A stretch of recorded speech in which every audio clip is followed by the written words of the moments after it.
All right, here it is. I'm live. What's up, YouTube? Hello, everybody. Got a special live broadcast / podcast / whatever you want to call it today. I'm going to be talking to my buddy Tyler Cartwright from Ketogains. Tyler is an admin and mod on ketogains.com, or actually the should say the Ketogains Facebook group, which don't downplay the power that a Facebook group can have in influencing any realm. Ketogains is massively influential. I've seen Ketogains grow exponentially over the last few years that I've known these guys. I've talked to Luis several times, and I talked to Tyler a few months ago, and here he is. Hey, Tyler! What's happening? What's up, dude? Starting to grow the beard back. I love it. Just getting there. I had, when my daughter was born, like when my wife was pregnant with my daughter, I stopped cutting my beard for a very long time. Yeah. I had two beard tails for like a year. full on Viking. You're just missing the helmet with the horns. It was too much though. It was just like, it was really disgusting because I didn't shave I didn't really groom the sides either. I just tie it up in a couple of little braids down there. Like birds too much living in the bottom, and you know, when the doctor told me I had 10 different species of lice he'd never heard of, I decided to shave it. No, I'm kidding. I'm not that disgusting. No, but the beard was that long. It was very intense. I almost missed it. I almost was sad when I cut it off. But I see you got some facial hair growing now too, my friend. Oh, yeah, it's been an ongoing process. So. Oh, dude, I just got a glimpse of that in the light. That goatee is glorious. It's getting there. Wow. So you lost 290 pounds, but you gained 290 testosterone points with that goatee. Just with the goatee, right? What I love is as I get older and the hair gets grayer, I've got a nice gray streak going down it. I feel like Jean Grey or something. Yeah, check it out. You see little white ones in there. Oh, I don't even want to hear it. When you get the white streak that glows in the dark in your hair, then hit me back up. But no, I get the gray ones on the top, like all over the head too. Yeah. I mean, I'm 30. I'm not that old yet, but. Yeah. The redneck in me's digging the truck project, by the way. Dude, should I dock you? I go back and forth between wanting to like fully just, because this has been like 3 months of every single day. When I'm not doing this, that's what I've been doing. For those of you who don't know, you can check my Instagram. I got a couple pictures of our 82 Blazer. It's a Jimmy actually, and yeah, that thing needed some love, and it's getting a lot of it right now. A lot of expensive love going into that Jimmy right now. Let's say if you don't have the parts locally, I'm pretty sure importing them to Ecuador is a bit not cheap. Well, if you've seen my YouTube channel and you kind of know how I am, I really like to I like things nice. I like it the best. I want the best way to do everything. So what's the cost to ship a new Dana axle down to Vilcabamba, right? Like a Dana 60. Oh, but you know what? You've seen those Dynatrax Dana 60 axles that they make? Those crazy, like, oh man. But here's the thing: once you start building it, then you don't even want to use it. That's what's so annoying. It's like when I didn't care, I would take it anyway. I wouldn't think about it. Like smash the axle on a rock, whatever.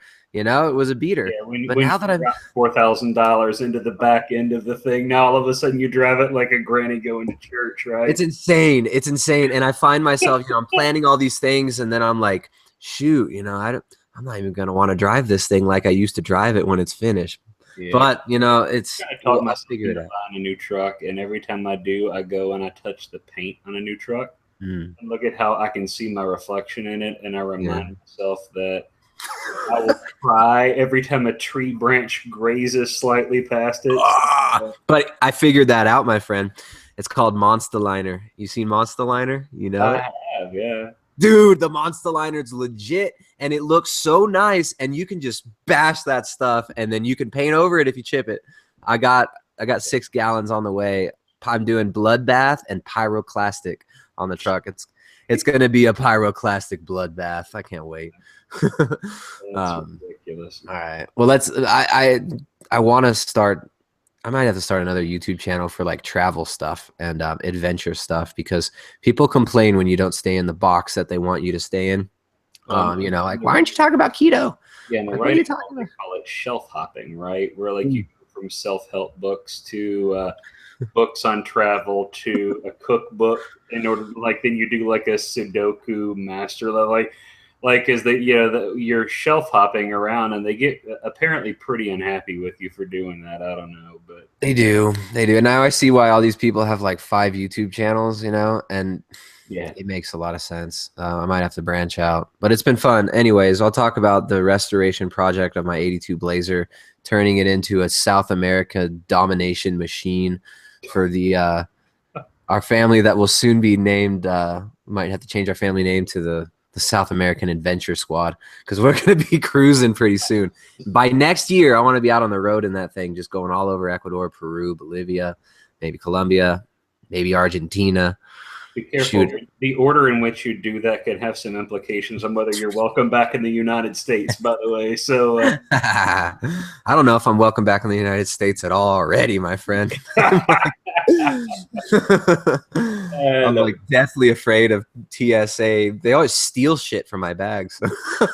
I've never had them steal anything, but it's kind of funny to go through and like, do you have anything to declare? And I'll come back from Mexico, I'll bring some electrolyte salts and like powders. Protein powder. And it's like everything in my bag is literally a white or off-white powder. Like, I don't know how it works, but if I ever do get full-on inspected, it's not.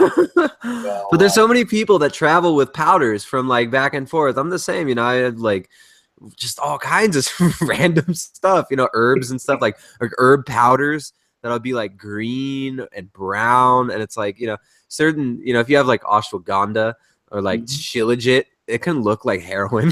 So it's, you got to be careful. But what my suggestion to anybody traveling, don't put any Mac products through TSA. They will steal it. I had 2 keyboards and 2 routers stolen, and they even left me the wrappers in the bag, which was nice that they left me the wrapper. To remind you of what you lost, right? It's just like a little FU to the people, whatever.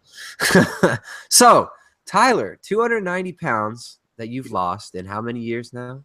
It's been just about 10 and change now. So you're in it for the long haul, my friend. I am. I enjoy it at this point. We talked about last time how, it's not really a short-term thing. Changing your diet is not really, just telling yourself, I'm going to eat differently, doesn't always work for everybody. Tyler's experienced lots of the ins and outs of that. What I want to focus on right now is something that I think will be very relevant to a small portion of the audience, but those people will really appreciate this talk. We're going to talk about the loose skin issue. Tyler, were you over 500 pounds at one point? 505 and change according to the grain scale. 505 pounds, and you were having to use special scales, weren't you? Yeah, I actually blew past what my doctor's scale would actually weigh. So we found like the loading scale out back and gave it a shot. Wow. So 505 pounds. And now what's the weight at today? I am about 210 pounds as of yesterday. There you go. 210 pounds, massive amount of fat lost. And he's been working hard at it. And he's been using a ketogenic diet. Now, when you lose a lot of weight, you go from 500 to almost sub 200, soon sub 200, I'm sure.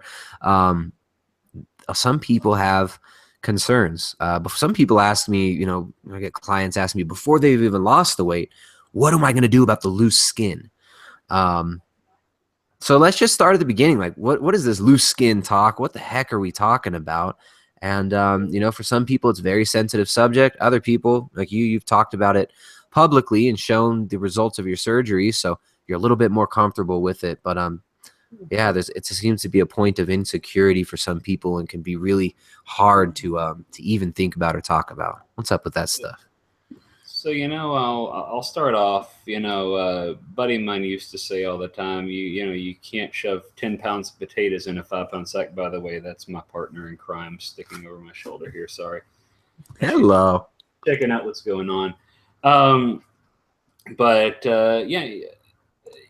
Yeah, I think it's the same thing with skin, right? I think that sometimes you see somebody with 20 or 30 pounds, what I guess I would call, for lack of a better term, vanity weight on a lot of folks who will say, oh, well, it's, if you just rub this stick on your belly, or if you just take this particular product, or if you only lose at 1 pound a week, like if you can figure out a way to regulate mathematically exactly how much weight you lose in the course of 1 week's time, first of all, I'll kiss a certain uncomfortable body part of yours. And secondly, you need to write a book on that, because you figured out math that nobody else has been able to master. The magic math. There's a lot of magic math going on in some of these Facebook groups. So what I'll say is this, right? Let's just cut the pretense of people who have 15 or 20 pounds telling somebody who has 150 or 200 or 300 pounds to lose that if they do a certain thing or follow a specific protocol that the skin magically is going to return back to the way that it did. That is patently absurd.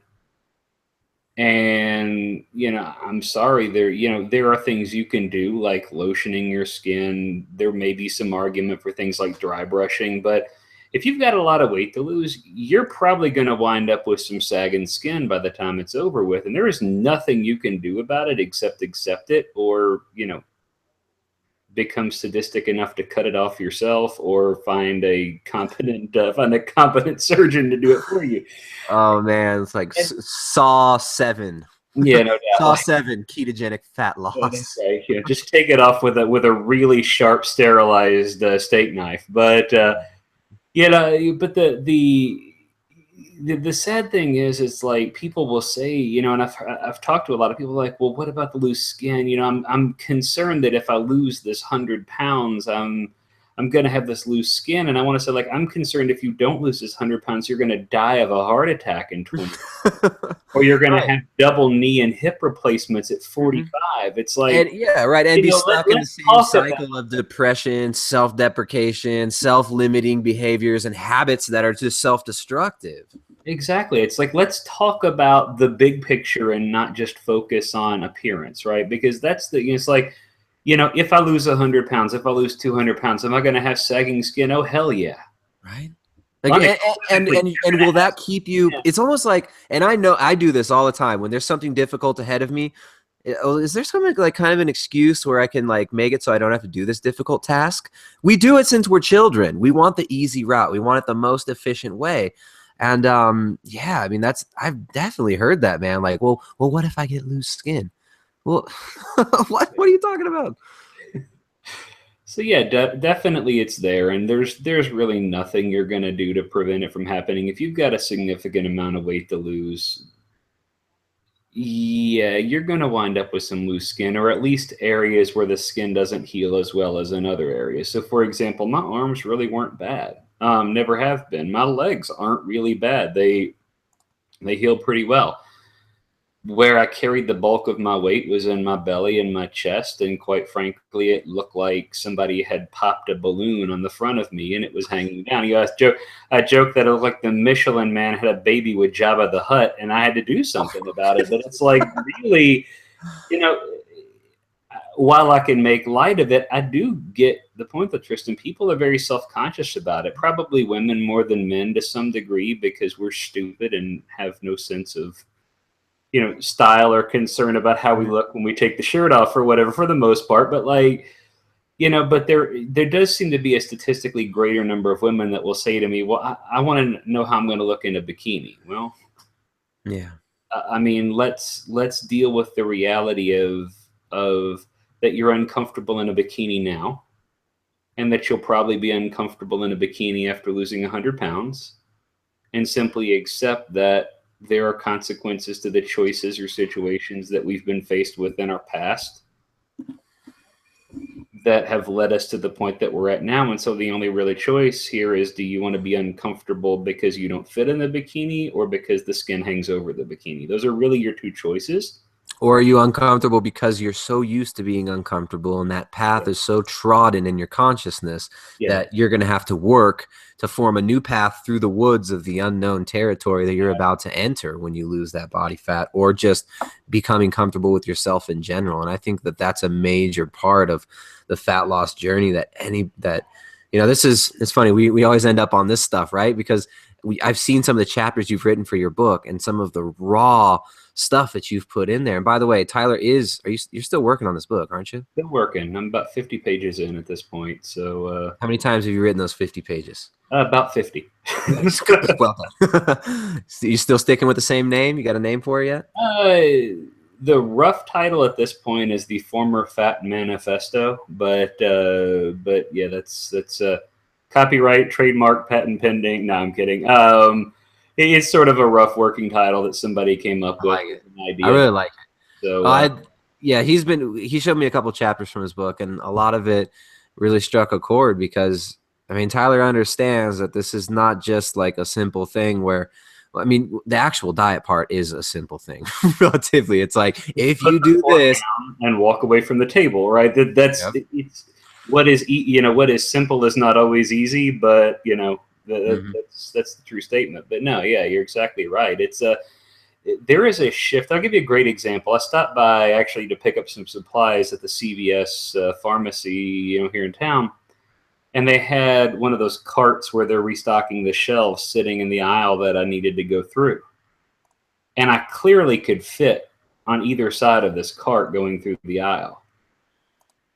But I walked to about from here to my door, so probably 10 feet away from it. And I had one of those fight or flight panic moments in the middle of the CVS pharmacy. Wow. And I was trying really hard and thinking to myself, oh my God, the security camera is going to see this guy, like the baby fox emerging from its den for the first time, or like the groundhog on Groundhog's Day popping out of the hole or whatever. Like this really uncomfortable, do I fit? Do I not? Clearly, I could have like cartwheeled past the thing. Funny, right? But there is a mentality that exists that still says I'm fat and I cannot make my way, like I have to go around. Well, and I think that's the same thing that people face when they put on a bikini or when they take off a shirt. And it's like, I mean, when I just remember being in like 4th, 5th grade, I mean, I wasn't obese, but I mean, you know how kids are. Any opening of insecurity that a kid can find, boom, I'm going to wedge right in there. Ooh, like you're a little chubby. And I just remember just getting that ingrained and not wanting to take my shirt off through like middle school and even high school, just being, that the one thing that, I don't even remember who said it. Some little punk snot-nosed little turd said something that he picked up from someone else, figured out how to, wedge into that insecurity, and it nailed me and it stuck. And that happens to people, man. Yeah, definitely. So the loose skin, I mean, you mentioned that unfortunately, taking a $200 frozen bag of ice that you can buy online from a multi-level marketing campaign, or, the magic skin wand, stuff like this. Unfortunately, these things sometimes aren't enough for 20 pounds of skin folds that people, might have after a significant amount of fat loss. So let's go ahead and talk about your journey and how did you decide to go the route that you did? Sure. So I guess I should start by saying I deal in trust. On like on a personal level, it's like I have to have a full trust of the people that are going to be around me.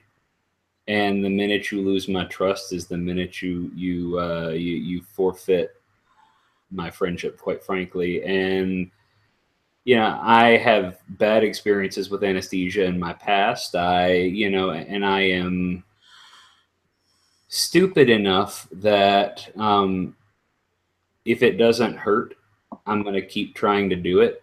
And, I mean, like there's almost a sort of masochistic side to me. I've said before, when you live 10 years trying to kill yourself by donut, you sort of spend the remainder of that time hurting or allowing yourself to hurt because it reminds you you're still alive. I mean, it's kind of a perverse way to think, but it is how I process things. So I need somebody who I can trust to smack me in the back of the head and say, stop.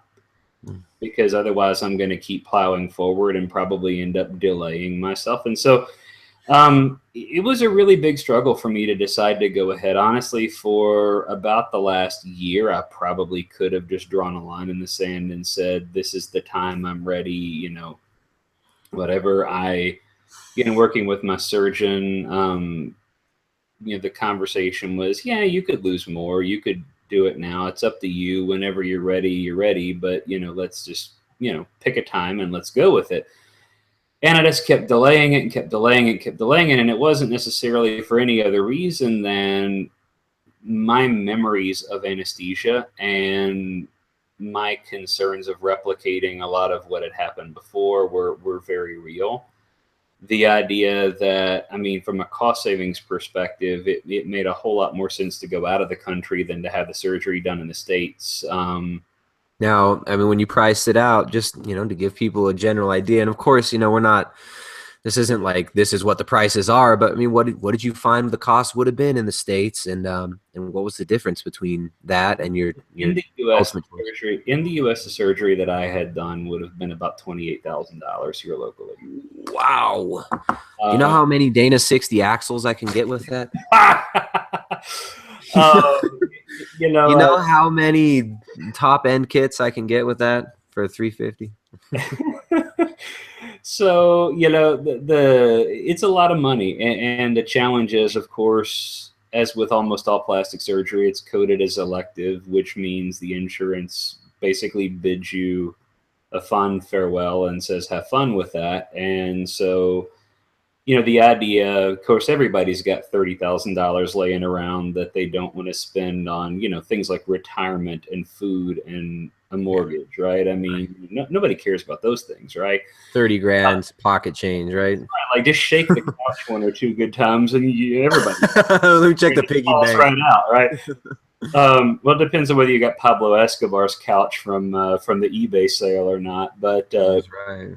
But the thing is like I went out of the country, and the overall cost savings was pretty substantial. There were some ways that I was able to save some money. One of the nice things about being friends with the surgeon and business partners with his fiance or with her fiance is you get to sleep in their spare bedroom, and you save a little bit on the aftercare cost. So it's not necessarily a one-to-one conversation as far as what it would cost, but I'll say that it's probably about half as expensive out of the country as a rough indicator, surgery for surgery in Mexico versus in the US. And I have to be honest, the standard of care was amazing. I really wasn't sure what to expect. I knew that the facility was first world top notch. I knew, I had confidence in my surgical team, and just to put things into perspective, I'm pretty sure that every plastic surgeon in Mexico was somehow actively involved in the surgery. I think there were multiple plastic surgeons, multiple anesthesiologists, a cadre of nurses, nurse aides. It was a pretty extensive surgery. And so, it was a really surprising thing. Like I figured it would be cheaper to go out of the country, but just the sheer economic difference of what it was going out of the country was a lot. But there's the emotional side of it. When you basically are saying, I'm going to walk away from my 6-year-old for almost a month, and my wife for almost a month, and family and the dog, and oh man, all those things. You do it for like a day. I'm gonna go away from this. You have to get mentally prepared. And honestly, people talk about the pain, and again, forgive me because I'm sadistic, but I've had gallbladder attacks that were worse than any of the pain that I've endured with any of this procedure, soup to nuts. Now, what do they even call the procedure? Is it they call it a tummy tuck, or what is it? Procedures that were done in combination were a brachioplasty, which is this. I don't know if you can see my arm scar here. It's a little fuzzy, I'm sure, because of the camera. I can't see. I mean, it looks faint. I'm not just trying. About here down to about mid chest on the side, on both sides. And one incision, single incision, all the way down to the chest. Effectively, I think they actually cut it to the armpit and then made a second incision, but functionally they're all attached. So you're completely out when it happens. Oh yeah, absolutely. But then they did that, and then there was a fleur-de-lis abdominoplasty. So in addition to the hip-to-hip scars across, I've actually got a scar that runs center chest all the way down to, for lack of a more descriptive term, I've referred to it as between the two buttons, if you will. So the gooch, I think, is the scientific term. The gooch. I'm not really sure if there is a clinical term. Yeah, got some really good organic gooch eggs from my neighbor.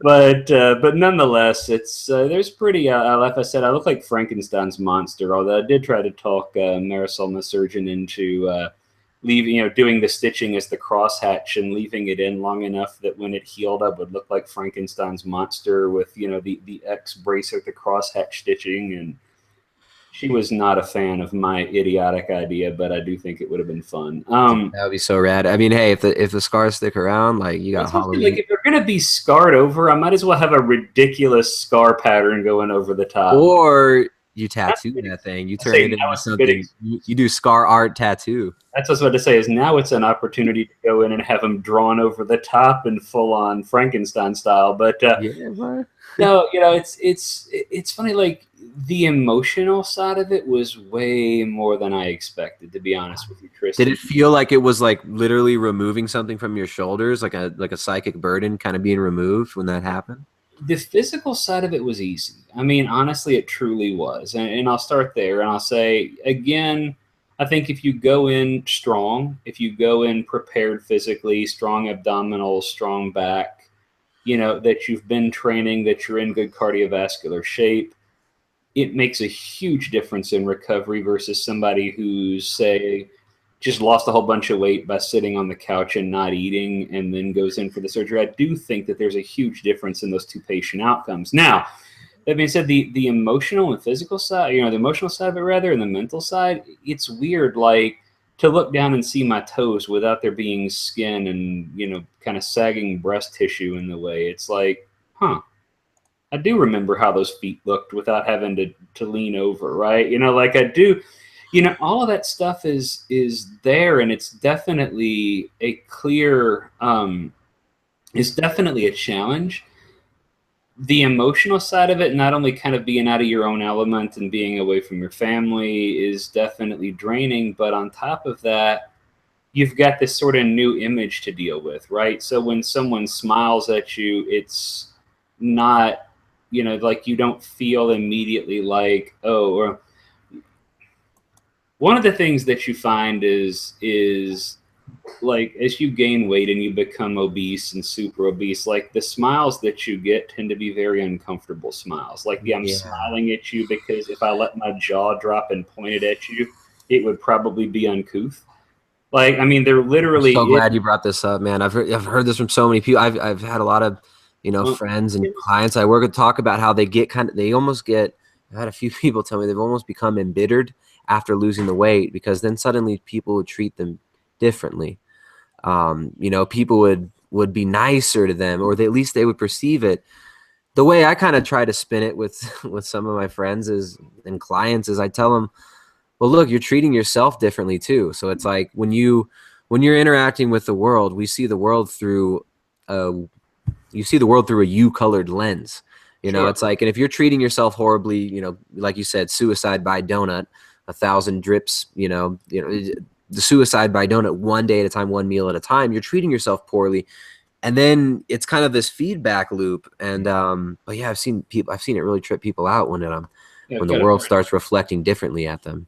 I've got a good friend who refers to it as the beast that eats itself, right? You literally it's almost a chicken and the egg thing. Are people treating you poorly because you treat yourself poorly, or are they treating you poorly and your retreat is into yourself and self-deprecating or self-damning sort of behaviors? Because, and I've mentioned this before, and I touch on it in my book, is that the whole idea of me losing this weight in the first place was sort of a mental scientific experiment. Like, not just can I, but what are the outcomes of doing that, right? So I started kind of taking a log, and I was digging around trying to find the notebook where I recorded it, and I can't find it.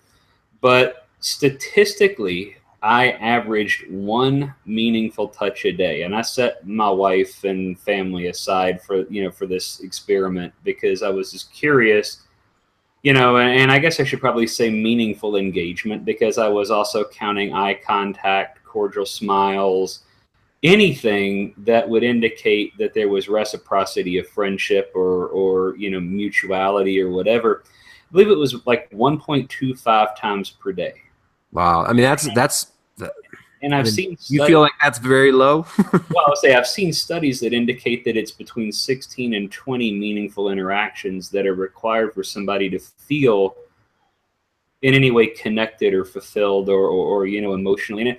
And I couldn't help but think of, just that difference. I mean, a great example, just the other day, I made some stupid dad joke at the checkout line at one of the grocery stores, and the girl just laughed way uncomfortably long. Like, you could tell it was sort of this forced laughter, but the whole time it was the eye contact and the big grinning ear to ear. And I was like, this feels weird. Like, when you go to like like one of those cheap amusement or those cheap like county fairs as a kid, and they always have like the fun house with the mirrors that they got on like discount sales, so they aren't really the good fun house mirrors that clearly are different. They're just slightly convex or slightly concave, and you're just spending the time going, am I that fat, or is this mirror just ever so slightly? Isn't it amazing, the world, the realms that we can live in at any given moment? You can be in a completely different realm, like psychically, where like the perceptions can change, and then one interaction can switch that.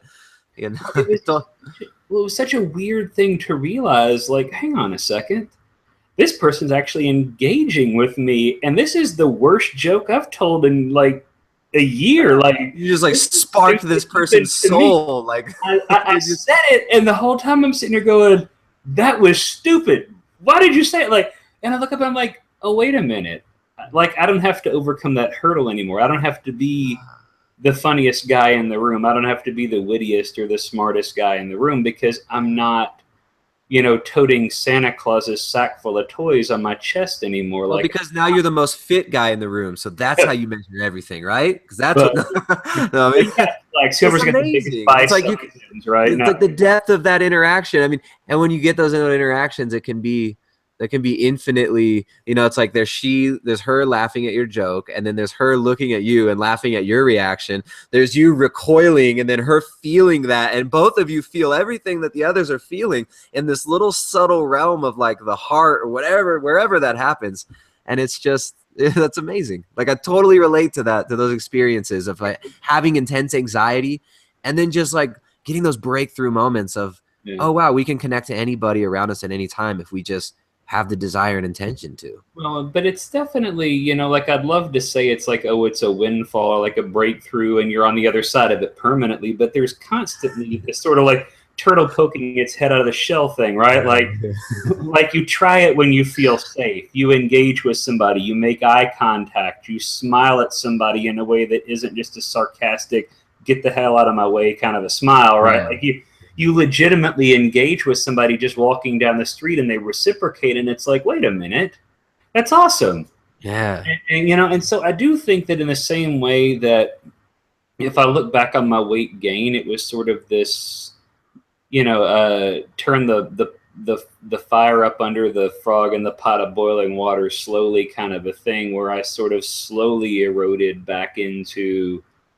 to borrow from Fat Bastard, right? I eat because I'm unhappy, and I'm unhappy because I eat. One of the best lines, the best deliveries of any line in those movies. but you come to the other side of it, and it's like, wait a minute, it's okay to be vulnerable again, right? Like, and it's, like, God bless, I love Brene Brown's writing, and she talks about vulnerability.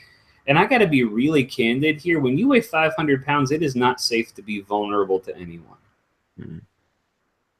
Just being from my own experiences, at best, you get placated to, you get patronized. Mm. And at worst, your own words and your own behaviors are used against you to make fun of you. Mm. And it's hard. And I'm not saying that everyone's going to have that experience. And I'm not saying that everyone is not trustworthy. Not everyone can be friendly, whatever. It's to simply say there is a truth that vulnerability is a luxury that the fit and the attractive have, that in a lot of cases the unattractive and overweight don't seem to have. And I think that being vulnerable is part of the human condition, and so it almost dehumanizes people in a way. And so, I made a joke after I got my hair cut right before I left Mexico to come home, because I didn't want my wife to think that she had married a Sasquatch. And so I got my hair cut, and I walked out, and I kind of slicked my hair back, put my hat back on, because that's what a good redneck does. You get a good haircut, and then you insult the barber by putting a hat back on. And I said, my God, I feel human again. And I thought to myself, like, boy, that's way more existential than I really meant for it to be. So, but yeah, that is the longest answer I think I've ever given to anything in the history of answers. What was my question? Your question was about skin loss, and then you started talking about the psychology of mentality and change. We flow through all that. I mean, I would love to zoom in and unpack some of these ideas, but I mean, we want to help people, not talk philosophy and the human condition, and who's right it is to be vulnerable. That's fascinating. It's such an interesting perspective, and one day we'll hang out and talk over some Dana 60 axles about these things. So I'll just smuggle myself into one of your shipping containers, and we'll come down and hang out. You just drive me down like an old, what is it? Those K20s, those have Dana 60s on them, right? Those old, like, just drive it down, and then we'll part it out, and I'll buy your ticket on the way out with some of the parts. But your ticket will be a bus ticket, by the way. Nice. It'll take 8 days to get home. And you might not make it back alive, but whatever. Don't let anybody touch your bags at borders. So the actual surgery, you mentioned you're knocked out for it. How did you prepare for it physically? How did you prepare your body for it? And then we can get into the recovery as well. Sure. Evolving Aaron B just said, and she always comments and watches. Evolving Aaron B says mental obesity is the hardest to overcome. Absolutely.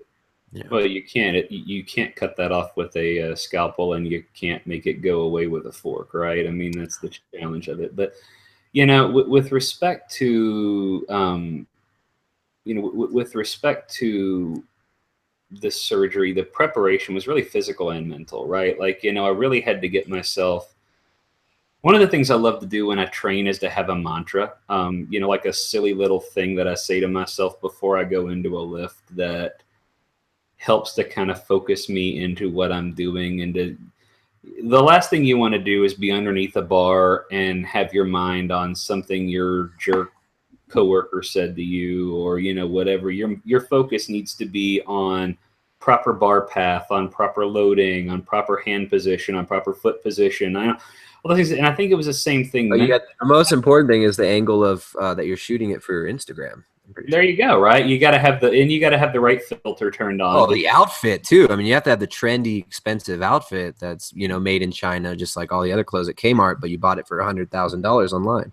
Nice, but but mentally, I kind of got to a point where there was like I had to have a mantra, and it was stupid, and it was simple, and it was don't die. Like, I know that sounds dumb, but I made everybody aware of it. Like, I mean, as dumb as God bless her, she's a friend and trains as part of our boot camps. But one of the anesthesiologists and I were talking. I said, "You have one job. Don't kill me. Like that's it." Told the same thing That to me. probably, They yeah, looked at me like, probably really lightened the mood in the room. like Huh? this is part of my processing of this thing. Is everybody has one job: keep the former fat man alive. Like that's it. Everything else, like I don't care if I wake up and instead of 2 breasts, I have 1 big mono boob. I don't care if only you get 1/2 of me done. I don't care if I wake up and I've got a club arm, like where I had a full arm before. Like keep me alive. That's priority number 1. And hey, Tyler, all of your focus is on staying alive. Block the pain, the physical pain, block the emotional pain, process it appropriately, deal with it, stay alive. And in that, I kind of almost get into, and I'll try and spare the existentialist part of it, but almost being mindful of the present moment, not allowing myself to be overwhelmed by the sheer recovery time frame. Wasn't that the same as the interaction with the lady at the counter of like seeing what's really going on? Like, okay, now I'm connecting with you. I'm looking into your eyes.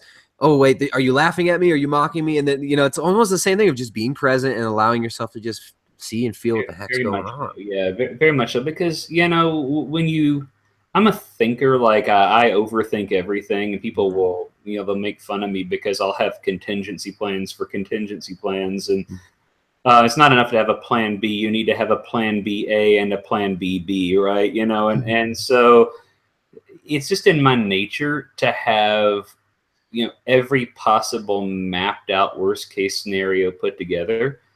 And so literally I had to have something to refocus myself on the moment so that I didn't let, waking up out of anesthesia, going under anesthesia for one thing, overwhelm me, then waking up out of anesthesia to overwhelm me. So the last thing you want to do is start hyperventilating when you come out of or go into anesthesia. All of that kind of stuff kind of weighs in. So from a preparation perspective, there was the mental aspect of it. The physical aspect, I actually gained about 15 pounds back, but it was intentional. I think my diet included more pork rinds than any human being on the planet, but that and collagen supplementation and everything that I could possibly do to give my skin the best chance of being in the best shape that it could possibly be before I went into surgery was the case. I don't know that I want to see another pork rind as long as I live. Because I promise you, I was eating about a bag a day. Well, it's like one of the things that you probably like when you work with clients and stuff too. You're probably like, don't eat those pork rinds. They're just going to be calling to you in between every meal. Like, don't keep those in your car. Put that shit away. Eat your meals. Don't use those things because they're trigger foods for most people. But you intentionally went for those goodies. But it was intentional. And those of you who say, "Oh, you can't gain weight on a ketogenic diet," yeah, you can. No, but they'll say this. It was because you ate protein. And protein turns to cake. Except that my protein level did not change. I actually kept it fixed. So, which was at what? About 150 to 155 grams a day, give or take. So, okay, you weigh 290. No, I'm sorry. What do you weigh right now? Oh, I'm at 205, 210. 205. Yeah, I'm sorry. That was ridiculous. 205. Nice. Well, no, somewhere in between there. Yeah. So that's like what, 0.8 grams per lean pound of body mass? It's approximating 1 gram per. I'm about 168, 170 pounds of lean mass. So, but these crazy people will say that that's way too much protein. Oh, of course they will, and that's okay. It's what I've been eating roughly for 10 years. So if I lost the weight on it in the first place, then how did you lose weight if you weren't checking your blood ketones every minute? Well, it's magic, right? The fairies show up at night and they carry the fat away. That's how it works. You've seen the South Park episode, step 1, step 2, question mark, step 3, profit. I don't know. It was so long. That was like 10 years ago, wasn't it? I remember that. Yeah, it was the underpants gnomes, right? It's been on for so long. That's crazy.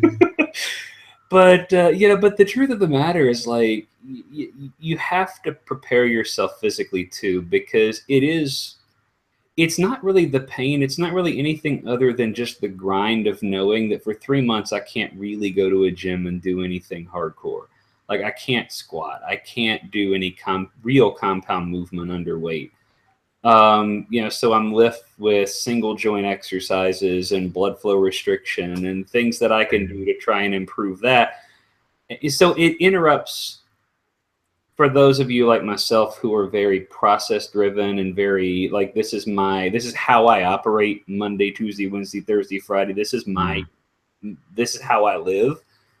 It's going to drop a giant nuclear bomb in the middle of how you live and force you to restructure your time. And so you have to prepare for that. From my perspective, it was get as strong as possible. It was get my skin as healthy as possible. So even to the point of using lotions and massaging skin and salt scrubs and stupid, weird, totally not the redneck that is me kind of stuff to do, just trying to give my surgeon the best, palette upon which to paint, so to speak. And so, God, that was flowery. But you better get a transcript from this. Put that direct transcribe into your book of poetry that's forthcoming. There you go. That's roses are red. No, I mean, I really did want to try and do that. And so those were kind of the preparations that I made. Additionally, I mean, there were preparations that I made that are pretty dark too. I mean, there is something difficult about sitting down and writing a letter to a 6-year-old to tell her that daddy loves her in case you die. I mean, that. What are the chances? I mean, when somebody goes into a surgery like this? Very, very, very slim. I mean, truthfully, it's they're not really opening up the body. Most of the work that's being done is external to, so the biggest risk, honestly, is poor surgeon makes a mistake, slaps an artery. Most of the stuff you see online that's like, disaster plastic surgery is because the plastic surgeons were coerced into pushing it too far. Or they lack ethics and live in a country where they're permitted to lack ethics without any real consequence, or whatever. And the truth Speaking of which, I will be doing surgeries all next month here in Ecuador, out of my basement. But no, I mean, that's the truth of the matter is a lot of it is a place where incompetence meets greed. And I never felt that with the surgical team here by any stretch of the imagination. In fact, they several times slapped me in the back of the head for doing, saying, and thinking stupid things. So, but I do think that it's important to prepare yourself for all of those inevitabilities because, it caused me to really step back. And I did the same thing with my wife, and it definitely caused me to have to step back and ask myself, is this truly worth it? Is my daughter having a father whose physical shape and appearance matches that of what he feels on the inside really important? Seeing sort of that whole man as opposed to this double-minded person who still lugs around this sort of you have joked before that, half joked anyway, that the stigma against plastic surgery seems to be like people think that it's cheating or something. And it's like they have this perception that like if you gain that much weight, you should have to wear that skin around like Casper the flesh tone ghost, right? That just kind of. Who says that? I mean, that's just something that you're inferring from people's attitudes. No, I've actually seen 3 or 4 different people that I know personally who have had surgeries who have had really ugly comments lobbed at them through comment sections of Facebook, Instagram, Twitter. Yeah. But that's so weird. The internet's like, it's not even the real world. You know what I'm saying? Because nobody will ever say that to somebody's face.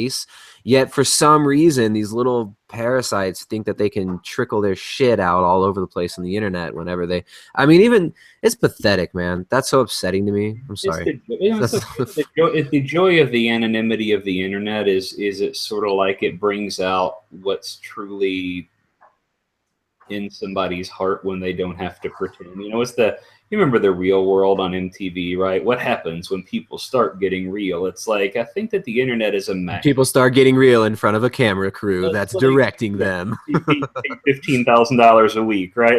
Yeah, but no, I mean, I do think that there is a legitimate point to be made, though, that I've talked about how money before, about how money is like a magnifier of things. It's hard to have a cocaine habit if you're broke, but it's real easy to have a cocaine habit if you're wealthy. I think it's kind of the same thing. It's like if you give somebody, anonymity on the internet, the ability to create a fake Facebook profile and be a horrible human being to people, and they're wired to be a horrible human being deep in their heart. I think it allows these levels of people's consciousness, like these little parasitic thought forms that float through social dynamics. And I think it's like this neural net. And man, when you have like a YouTube channel or something, you see it all. Any little thing that somebody, like you get a stuffy nose for a week, you still make a few videos. Why is your nose always stuffy? It's just like shit like that. It's just like, what the like, who are you? Or like, why do you have pock marks on your head? What are those scars from? Is that from your diet?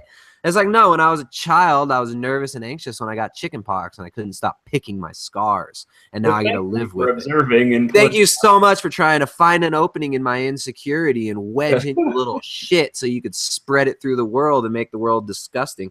You know what? People like Tyler and I are out there trying to do the opposite. We're trying to spread that good. And when we see those kind of things, we ban you, we stomp that shit out, that stuff, those thought forms, those don't come in our homes. Those don't come in our vessels. We don't allow those things to permeate, it's like what you allow spreads. And the internet has allowed a lot of that nonsense to try and make its way into people's consciousness. But man, I guarantee that nobody will ever say anything like that to you to your face. Like, oh, you deserve to have the skin flaps because you were fat. Like that's some 14-year-old whose dad treats him shitty, who found the internet and is pretending to have fun on it. And I'll say this: look, if that's you, I mean, I know two different people that have opted not to have surgery that absolutely could because they see it as a point of pride or something, as a way to tell a story. More power to you. I mean, I don't begrudge anyone in any direction, but here I'm going to go from swearing a minute ago to quoting the Bible, but the Bible says, let each be convinced in his own mind, right? It's like, look, it's not me you got to convince that you're making the right decision for you. It's you got to convince that you're making the right decision for you. And if that's to leave the skin, awesome. If that's to take the skin, awesome. I've tried to talk them into giving me the skin so I could turn it into a pork rind, but they said that I couldn't bring it into the U.S. and I wasn't willing to eat it. So, yeah, apparently you'd have to send that. You'd have to express mail that to Hillary Clinton and her friends. They'd eat that. It's funny. I was down for that kind of stuff. You get to the border and they're like, sir, you can't bring pork products into the U.S. from Mexico. I'm like, well, good news. This isn't pork. Like, what am I supposed to say? So, oh man.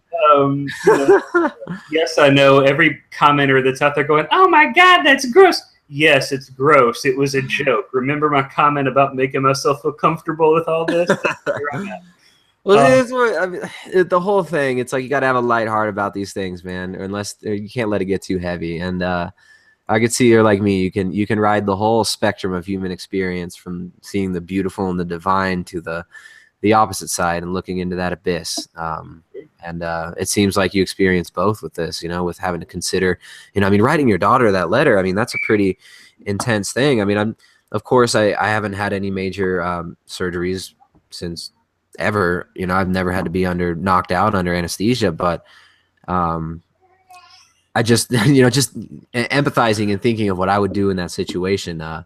We all have different ways to go about it. And that's, I don't know, that moment fascinates me. I'm really glad you shared that. And, but I think, do you think it might be leading the audience to think that it is more of a dangerous operation than it really was? Or, I mean, what are the risks?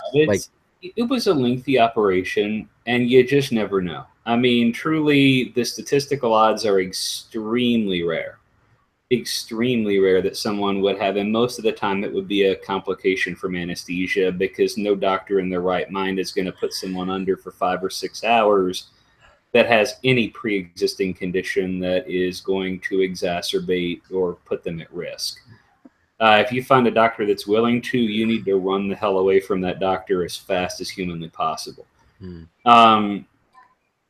Work on getting it under control, work on medication management if that's what's needed, but don't be stupid with surgery, because while it's a safe surgery, every surgery has risk. I mean, let's be honest. And I'd be lying if I said it wasn't a little bit cathartic, because it did force me in writing those letters to come to a point where sometimes we get like when you're with, I drop my daughter off at school every day. I usually go pick her up, from school in the afternoons. We play together, we snuggle, we read books, we watch our iPad. We do a lot of stuff together, and sometimes it's really easy to get into a routine. And you take for granted the relationship that's there and what the consequence would be if that relationship was taken away. And I think the same thing with our spouses, right? And sitting down and writing those letters really, if nothing else, setting aside the surgical aspect, forced me to really step back and remind myself just how important my daughter and my wife are in my life, and just how lost I'd be without them, and how little, how I'm sure it would be the same in reverse if I were gone, and asking myself if I've done it. It's like you never feel as alive you never feel more alive than when you feel like you're kind of on the outside, like right on the front doorstep of death, right? Absolutely. And I think a lot of it was some of that, but no, the surgery is very, very safe.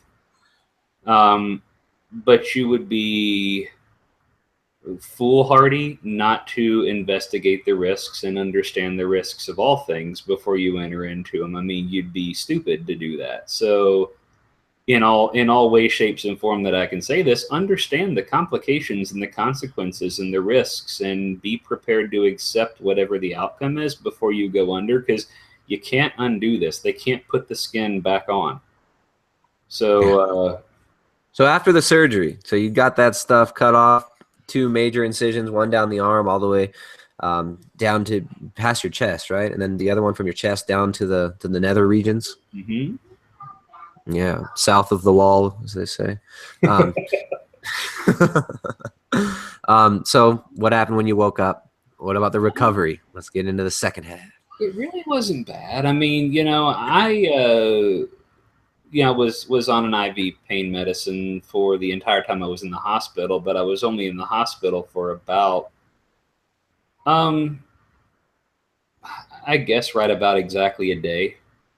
Went in around 1 o'clock, and we left the hospital around 12 o'clock the following day. So, it wasn't an extended stay in the hospital. But truthfully, it was just an exercise in frustration, because I tend not to be able to sit still. I think the last time we did one of these, I got yelled at by one of your commenters for rocking in my chair way too much. Oh, yeah, I remember that. Yeah. I can't. I don't do well sitting still. I need to get up and move and be active. Yeah, they make fun of me when I'm in our office because I cannot take a phone call without getting up and walking up and down the halls. I know people they get banned and but people complain and cry all the time about my camera work. It's like, look, first of all, I'm not in a freaking studio. I'm in my house. Most of the time I'm using my iPhone. Just grab the thing. This is not like professional level video quality. That's not the point. I don't care about presentation. It's just like people get caught up in all this silly nonsense and they miss the true content, right? It's like I made a recipe video the other day, and it was just like, boom, this is what I made this morning. Open up the fridge. This is how I can make a keto meal anytime, showing people you got to have a foundation of go-to foods that you can make, that you can always make in a pinch, and that you can have with you for fat loss, because it's about the habits that you have when you're in a pinch. And people start complaining that oh, that looks gross. And I'm just like, dude, I freaking took, I mixed it all up in a bowl and ate it. And then today I made the same exact meal, and I made it with a nice presentation and laid it out all nice. And it looked totally different, just to show the crybabies, look, you can make presentation if you want. If that's what's important, it takes extra time and it really doesn't do anything. You're going to mix it all up in your mouth anyways. But so many people are just concerned with like, they want to, all they care about is how it looks. How's it look on Instagram? What's the lighting like? What filter you using? How are you going to make that? You don't have a sprig of rosemary to put next to it to make it pretty, you don't have a wood cutting board or right? It's so absurd. I'm sorry. Send me a wood cutting board and a box of rosemary, and I'll take better photos. But we'll package it up with your Dynaxle. But you know what's funny? You said wooden cutting board, and that just came to mind. I thought about my plans for the bed, because I'm going to make some nice heavy duty drawers that you can store tools and things in, and then on the bottom of it, I'm going to have a slide out giant cutting board table so that we can, prepare food wherever we're out on the road. While you're sitting in bed. I see how it is. Dude, yeah, I'm going to get a little fridge in there. There's a lot of people that do this to Jeeps, and there's one guy I've seen do it to a Blazer too. But you can get a little fridge in there that just pull it out in the drawer and you have your little table. You can go full on, man. We're going all the way. If you're gonna do it, You got to turn it into a full-blown kitchen, right? Like get you a tank of water to put on top, so you have some running water. And might as well scrap the whole thing and buy an RV. There you go. No, but yeah, look. I mean, the reality is this, man. The recovery, some of it's a blur, but it's really a blur because if I was high as a kite on painkillers afterwards. Believe it or not, for about the first day, I was never truly medicated to the point where I was like falling in and out of consciousness. I slept a lot, but it was really because of the boredom of being awake.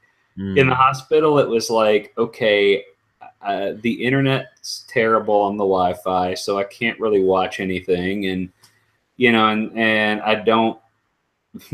I barely understand Spanish on television at conversational speed while not high.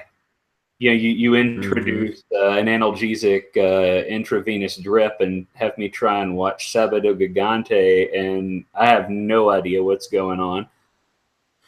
And so I mean, the reality is, it's. I slept a lot just out of boredom, but probably that's a good thing for recovery, right?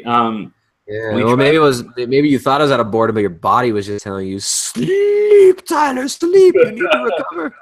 But yeah, I did try, and we left the IV in when I left the hospital, just in case I needed something when we got back to the house. But the reality was, honestly, I mean, I took tramadol drops for like 2 or 3 days after surgery. Oh, that stuff's terrible. Why'd they give you tramadol? I hate that stuff. It was there just to be stronger than Tylenol, but truthfully, it wasn't bad. And I took that stuff one time, and it made me feel empty inside. It felt like I was on I don't even know, it just felt emotionally dead, like a zombie. I was like, I can't take this stuff anymore. I don't care. Give me the freaking stupid Vicodin. I'll take those. Yeah, no. Give me some raw milk of the poppy. But no, so did that for a few days, and then migrated over to Tylenol after that, and got myself completely off of any pain medicine like a week and a half ago or so. Wow, yeah, quick recovery, man. That I'll take anything would just be like 625 milligram Tylenol. Like if I'm gonna go be in a car for a long period of time, or like on the plane ride home. I was going to be 4 hours in bumpy airplanes and seatbelt right across the incision line. Yeah, I took some Tylenol, but I mean, the truth of the matter is I really don't need it for anything. So I just, again, the pain reminds you did something, right? It's sort of like soreness after a workout. It's like there's almost this weird perverse sense of pride that you get from having sore legs after leg day. It's why we have all the memes on the internet, right? One does not simply sit on the toilet after leg day and all that stuff. Like we're proud about it. I mean, there is a certain amount of I kind of enjoy the soreness just because it's like, oh yeah, I remember I did something really cool.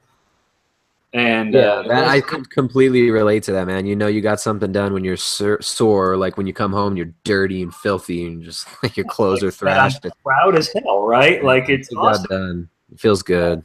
But I gotta tell you, the worst part of all this from just a me perspective is I can't still really stand up all the way straight. So I'm still kind of bent at about 5 or 10 degrees. And so after, an hour or two of being up and, especially if I'm standing still and not walking, the back muscles really start to try and seize up, and the abs try and like tighten up to give stability or rigidity to the posture.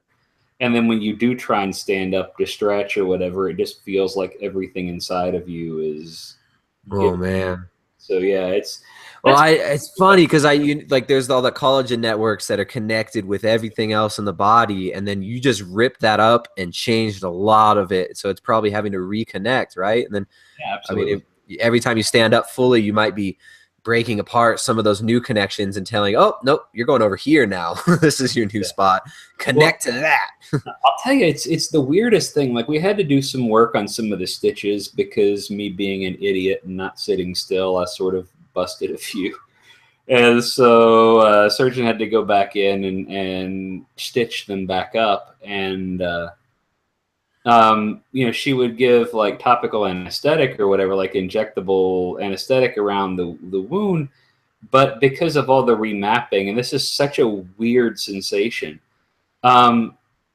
even as she was like putting the little fish hook through the skin or whatever, ouch, I didn't feel it there. And the anesthetic deadened any sensation other than just the sound and kind of the oh yeah, that's the sound when stitches pop through.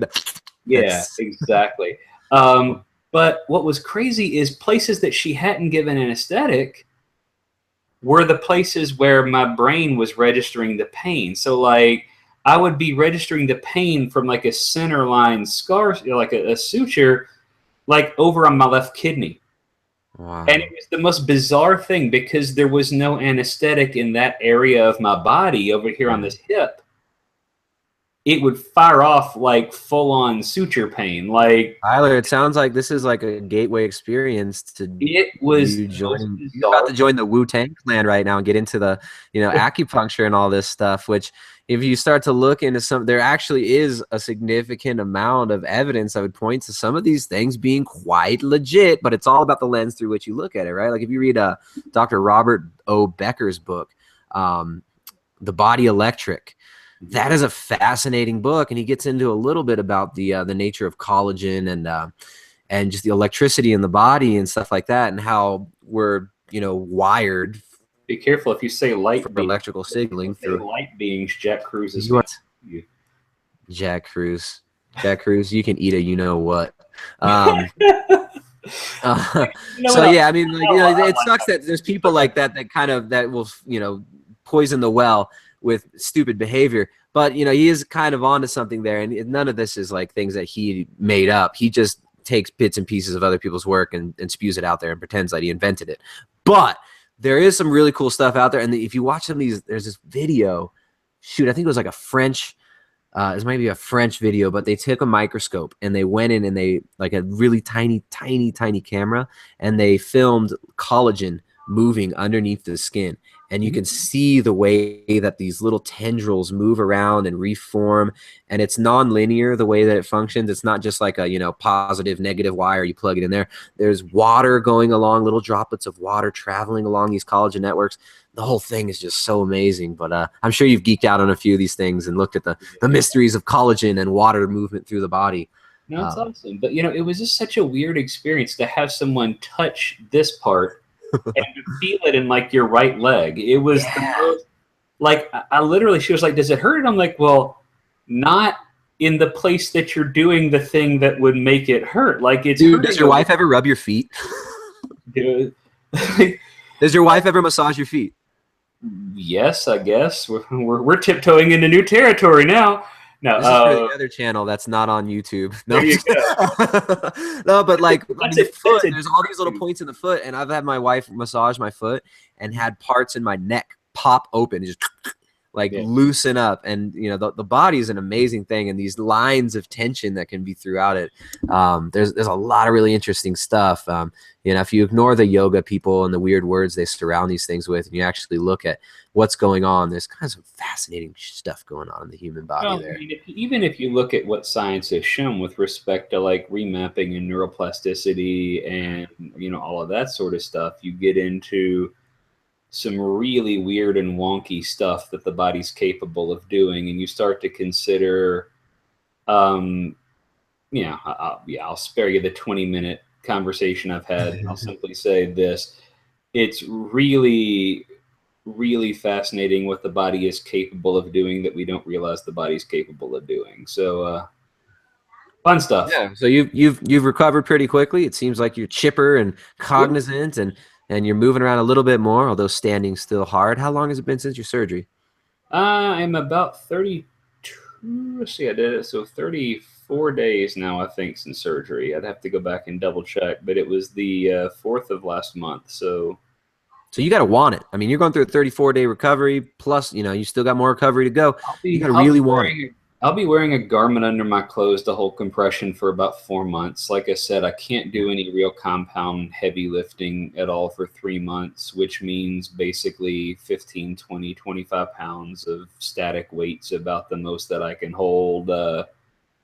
You have to want it to the extent that you're willing to accept, a quarter of the year basically being flushed down the toilet with respect to training, with respect to just common things you do, like carrying groceries out to the car, right? Or but you're working on, instead of lifting weights, you're working on lifting people's moods all around you. You're working on connecting with people in a different way. It's like, it sounds like it's just, I mean, it's always opportunities, right? I mean, you quote the Bible earlier, and maybe it's like a nice little piece of divine providence, just kind of allowing you to expand in a different ways and in a different realms of reality. And I experience this a lot when I get hurt or do something stupid and have to stop doing things that I was doing, or I mean, it makes you appreciate things differently. So maybe it's a blessing there. Yeah, I think anytime you step back and something that you wanted comes to fruition, or something you didn't want to come to fruition, it's okay to grieve it, to mourn it, to say, I wish that I could do fill in the blank. But if you don't then move on to accepting your new reality for a period of time, it just is going to wear on you, because you can want a thing all you want a thing, but the reality is sometimes wanting it isn't enough. Sometimes having the aptitude to do it. I mean, look, I'm 6 foot in a pair of shoes, and I have about a 12-inch vertical jump. Yeah, I could have wanted to play in the NBA all I wanted. I could have practiced every day and every night. I could have done a whole lot of things. The truth of the matter is, I was never going to play in the NBA or the NFL. You could play in the Ecuadorian NBA. The average height here is like 4'11". Nice. I want to believe they wear luchador masks when they play, but it's a little bit different. The Mexican culture, the wrestling culture hasn't worked its way down here yet. Although we could get Luis down here to maybe introduce the people and spark the revolution. Nice. But no, but I mean, I think it's just funny. You have, as soon as we make choices and then we don't want to deal with the consequences of the choices because we only saw the positives, we only saw the benefit, right? And there are a huge number of benefits to getting skin off, from health and mental and emotional and relational and everything else. But the reality is there are some negative consequences, at least in the short term too, and you'd be stupid not to have thought through those and been prepared to accept them, even if begrudgingly so, right? Even if you didn't want to accept them, you still have to accept them. So if you're going to do it, you got to do it. You can't be half pregnant, right? Can't be half pregnant. Well, this has been awesome, man. I think that's a good note to leave it off on. Any final thoughts? I mean, it seems like what I'm pulling from this is, people should be prepared both mentally, emotionally, psychologically, and you got to really want it, because it's nothing comes easy, especially surgeries like this. So any closing thoughts as we close this chapter of the podcast? It's funny you use the word chapter. I would say this, like, the weight loss side of things is sort of one journey, and people get so fixated on it. Then it's like, okay, what do I do after, the weight loss? And I think a lot of times part of the rebound where people gain a lot of the weight back is because they get to that journey's end and they don't really have a game plan for what's next. They don't really know what it is they're supposed to do. And then they get by them. I don't like the way I look with all this loose skin. Well, there are solutions for it, but you have to understand and treat that facet like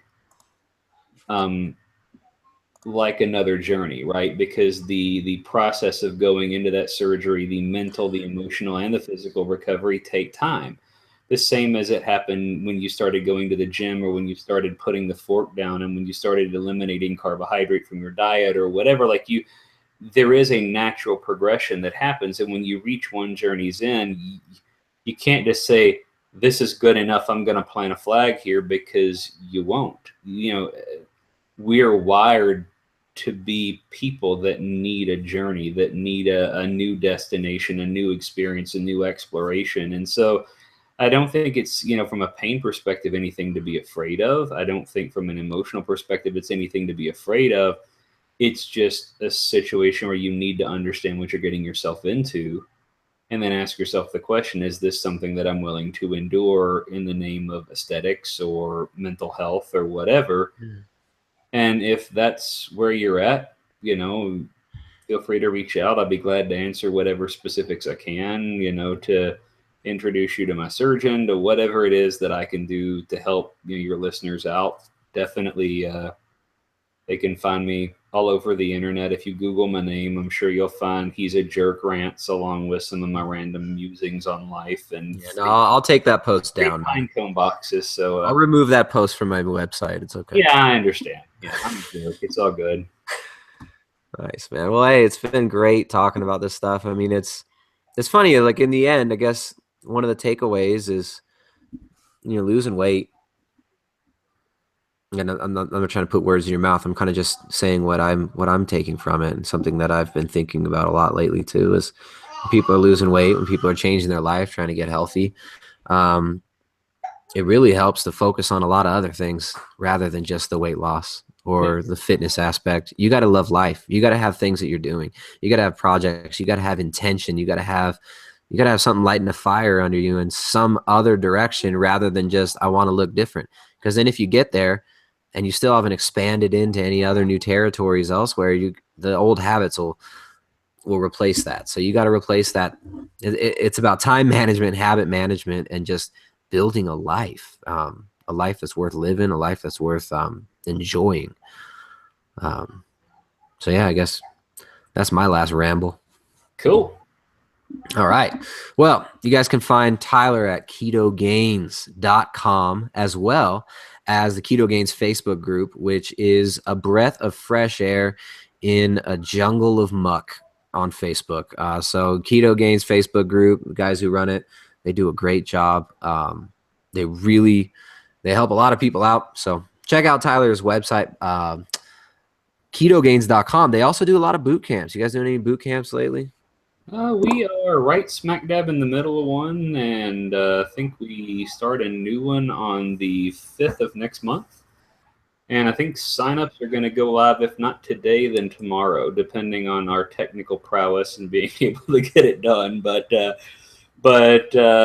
folks are on Ketogains, or if they join, we generally advertise the living bejesus out of it to let people know that they're going. And we have sold out every one of the last 4, so fair warning, get in early if you're interested.